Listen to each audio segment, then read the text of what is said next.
प्रभाग समिति 1 के अधिकारी मकसूम पर लगे आरोप, शनिवार को बिल्डरों से मेल मिलाप और रविवार को अनाधिकृत इमारतों पर स्लैब का काम। नएगांव रोड पर खुलेआम चल रहा निर्माण, जबकि मनपा आयुक्त ने दिए हैं निर्माण रोकने के आदेश। रहवासियों की शिकायतें अनसुनी, सड़क पर फैला मटीरियल बना हादसों की वजह। क्या प्रभाग अधिकारी नियमों से ऊपर है? ठाणे में मातृ दिवस पर प्रकृति को दी गई आदरांजलि। ठाणे मनपा, पत्रकार संघ और सूचना कार्यालय की संयुक्त पहल से मातृ दिवस पर हुआ एक अनोखा कार्यक्रम, मातृ दिनानिमित्त निसर्गाला आदरांजलि। कार्यक्रम का उद्देश्य था मां के साथ साथ प्रकृति मां को सम्मान देना और पर्यावरण के प्रति जागरूकता बढ़ाना। पर्यावरण विशेषज्ञ विजय कुमार कट्टी ने किया मार्गदर्शन। पत्रकार और सामाजिक कार्यकर्ता बड़ी संख्या में हुए शामिल। युद्ध जैसे हालात में ठाणे जिला प्रशासन अलर्ट। जिलाधिकारी अशोक शिंगरे की अध्यक्षता में हुई आपात बैठक, सभी आपदा प्रबंधन इकाइयों को पूरी तरह तैयार रहने के निर्देश। सुरक्षित shelter homes, 24x7 control room और सायरन की जांच जैसे आदेश जारी। हर विभाग से कहा गया, अपनी जिम्मेदारी समझे, देशहित में बिना रुके काम करें। प्रशासन की इस तैयारी में सेना और पुलिस विभाग भी शामिल।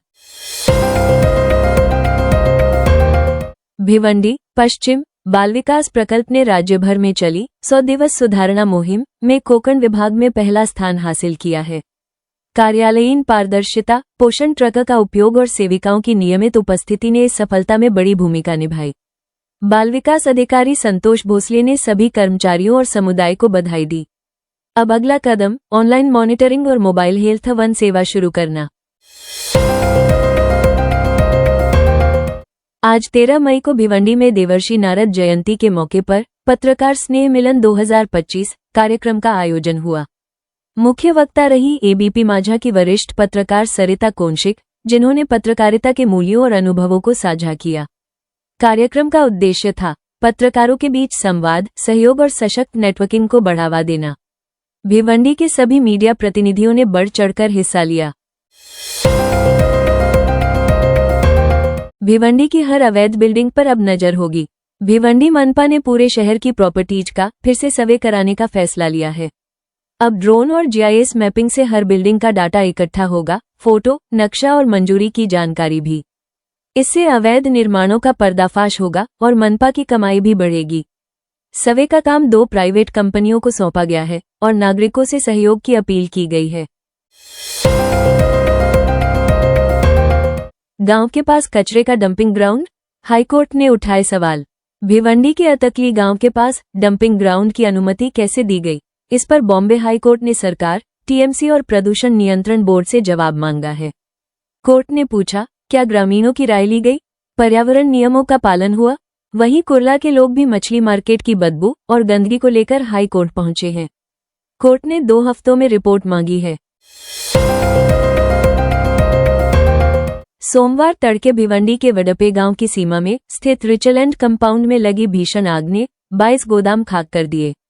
लाखों का माल जल गया, प्लास्टिक, कपड़ा, केमिकल सब आग की चपेट में। आग इतनी भयानक थी कि लपटें 10 किलोमीटर दूर से दिखी। फायर ब्रिगेड की 6 गाड़ियां मौके पर पहुंची, लेकिन आग तेजी से फैलती रही। हालांकि किसी की जान नहीं गई, लेकिन लोगों ने सुरक्षा उपायों पर सवाल उठाए हैं। पिंपलास की नई सरपंच बनी सुजाता महस्के, निर्विरोध चुनाव। भिवंडी तालुका की पिंपलास ग्राम पंचायत में सुजाता महस्के को बिना मतदान के सरपंच चुना गया। पूर्व सरपंच भावसाहेब महस्के के इस्तीफे के बाद ये पद खाली था। ग्राम में ढोल ताशों से स्वागत हुआ। सुजाता ने वादा किया -5,000 रुपये खुद जमा करेगी, महिलाओं के लिए विशेष बैठकें लेंगी और ग्राम विकास के लिए युवाओं के साथ मिलकर काम करेगी। भिवंडी में चोरी और हादसे से हड़कंप। रहनाल गांव के एक गोदाम का शटर डुप्लीकेट चाबी से खोलकर चोरों ने 70,000 रुपये का माल चुरा लिया। गोदाम मालिक ने निजामपुर थाने में शिकायत दर्ज कराई है। पुलिस अब सीसीटीवी फुटेज के आधार पर चोरों की तलाश कर रही है।